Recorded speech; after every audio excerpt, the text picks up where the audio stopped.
Let's move into main topic number 2. And our second main topic today gets submitted to us by Goldenlight, who writes, hey, John and Rob, if he's there, and he is here.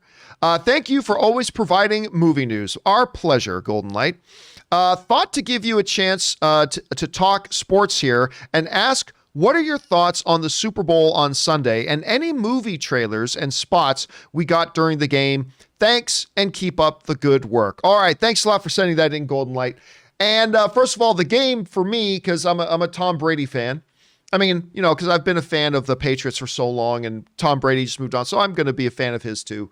And so it was really cool to see the GOAT win another one. There's that. But let's talk about the main reason movie fans are interested in the Super Bowl, which is, of course, the trailers. There weren't as many trailers, and that shouldn't be surprising given the state of the world right now, but there weren't as many trailers as normal, but there were still some notable ones for us to take a look at. First of all, there was the new Fast and Furious 9 trailer. Rob, I'm going to want your thoughts on all of these, but I'll start off here. Fast and Furious 9 trailer was a complete, utter waste of time. It was a complete, utter waste of time. I don't even know why they bothered putting up the money for that, showing what they showed in it. It was just boring. I just can't believe they put, like, the old trailers they put out were far superior. Far superior. This thing was a complete, utter waste of time, this little Fast 9 thing. Another nobody spot, which I can't believe. Look, there's no getting around. Nobody is an absolute John Wick ripoff. There's no question about it. It is an absolute John Wick ripoff. And it's not just because it's being made by a couple of the same guys who made John Wick. I mean, they're unapologetic about it, but I don't care. This thing looks awesome. I cannot wait to see this movie. And so the spot did get me a little bit more excited. The Ride the Last Dragon spot was not bad. It wasn't bad. It's not as, Rob, when I came out of D23 when they announced the Obi-Wan series, I said, listen, they just announced Obi-Wan at D23 and all these other things, but the thing that got me the most excited was their previews for Raya and the Last Dragon. It was awesome. Yeah, I mean, their preview for it was awesome.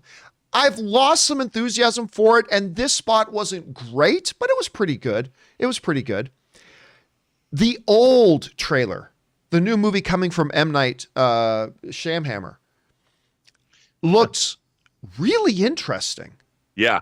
I mean, I think that's the best word I know how to apply to it right now. Interesting. Like I didn't watch it and go, oh my God, I can't wait to watch it. But I looked at him like, I'm dying to know what's going on here. Yep. And really for a first trailer, that's a good job. So mark me down as really looking forward to an upcoming M. Night movie. Falcon and Winter Soldier, I thought was great, but we'll talk about that one more in depth in the next topic. So we're going to kind of brush over Falcon and Winter Soldier. The Clarice spots were terrible. Not much on there. I don't watch Yellowstone. I'm not saying it's good or bad. I've never seen it, but they did a little preview spot for an upcoming spin-off show, a prequel series called Yellowstone 1883.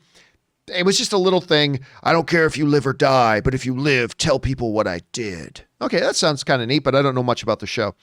And then they did another Coming to America 2 spot. I like this one as well. Not quite as good as the most recent trailer that came out, but I thought this spot was pretty good as well. So, Rob, that's my kind of breakdown on what we saw as some of the trailers go.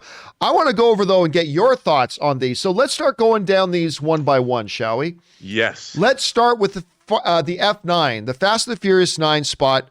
What did you think about that one? Not enough Han.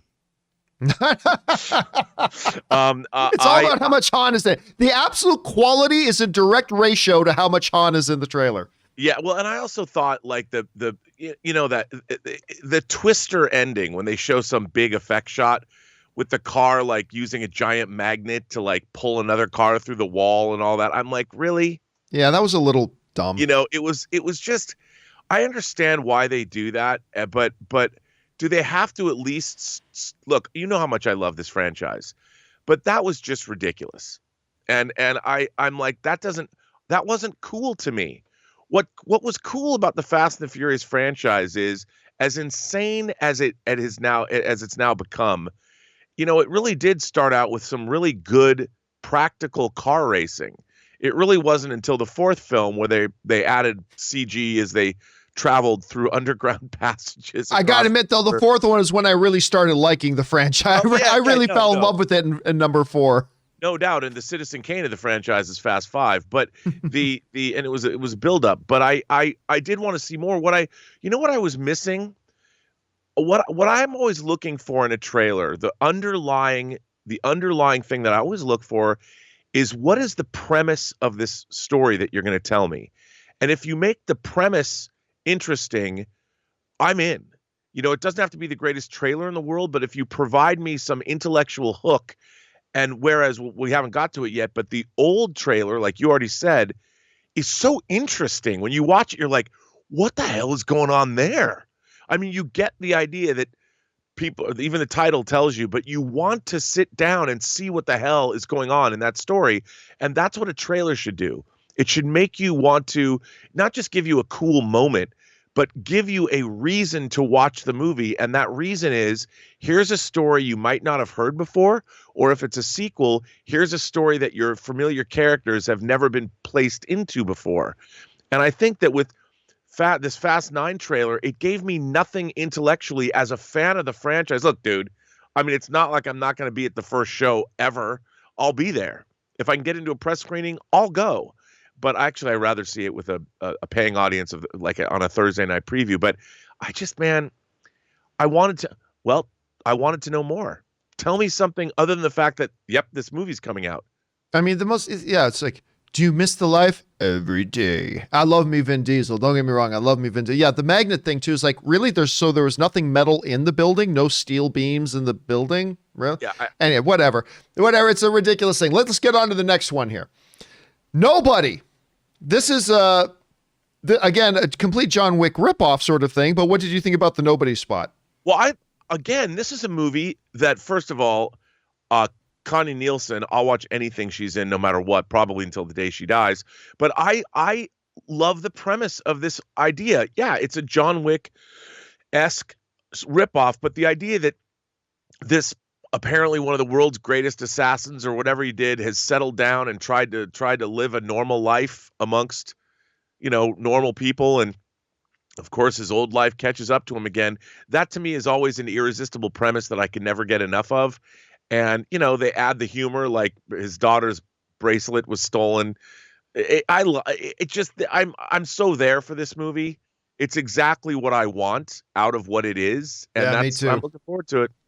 Okay. The next Disney animated affair, the thing I was really excited about, I've been losing steam for it, but I thought they put out a pretty nice spot. What do you think about the Raya and the Last Dragon spot we just got? I think it, again, because it's a Disney movie, I just think that it looks beautiful. It does look beautiful, yeah. I love the milieu.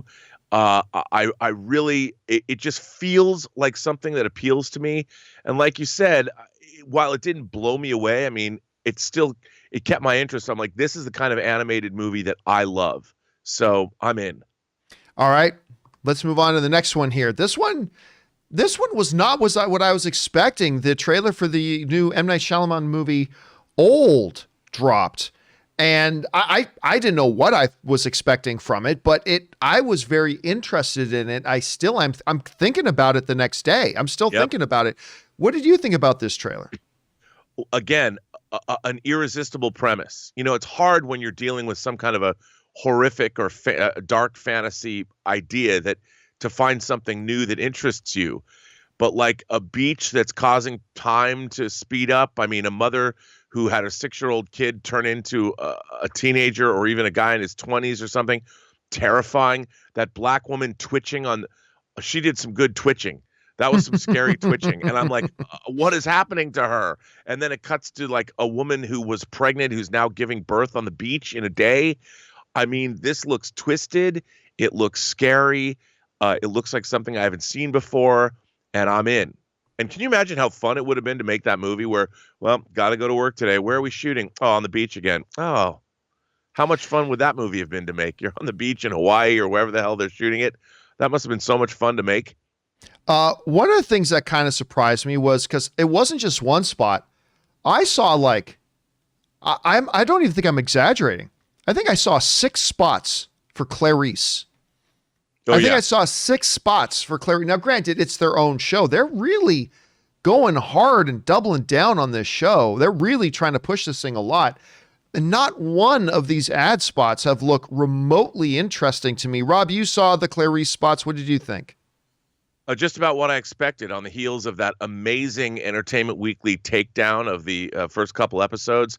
I find this show creatively bankrupt. You're making a show about Clarice Starling that takes place a year after Silence of the Lambs, and you cannot mention Hannibal Lecter. I mean, come on. And plus I read the pilot for this script, and it was not, let's just say it was not impressive. And the fact that they have to advertise it so much tells me all I need to know. This show should be made for me, John. I love Thomas Harris's books. I've loved all the movies, well, maybe with the exception of Hannibal Rising. And I, of course, loved Brian Fuller's Hannibal series.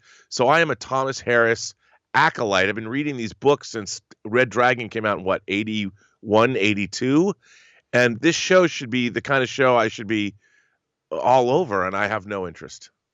I'm just going to skip over Yellow 1883. Let's go right to the last one there, which is the new one they did for Coming to America 2. A lot of stuff we've already seen in the spots, but a lot of new stuff as well. Yeah. What did you think about this new Coming to America spot? Dude, I can't wait to see this movie. I mean, I've talked to people that, look, I thought the second trailer was much better. There's so many things in it that I laugh at. Sure, there's some corny jokes, okay. But first of all, what a cast. And it just, again, it looks like they're having so much fun. I like the idea behind it. I want to see this movie. What can I say? I want it to be great. All right, guys, question is for you. Did you guys watch the Super Bowl spots? If so, what stood out to you? What really worked? What didn't work? Jump on down to the comment section below and let us know your thoughts. All right, guys.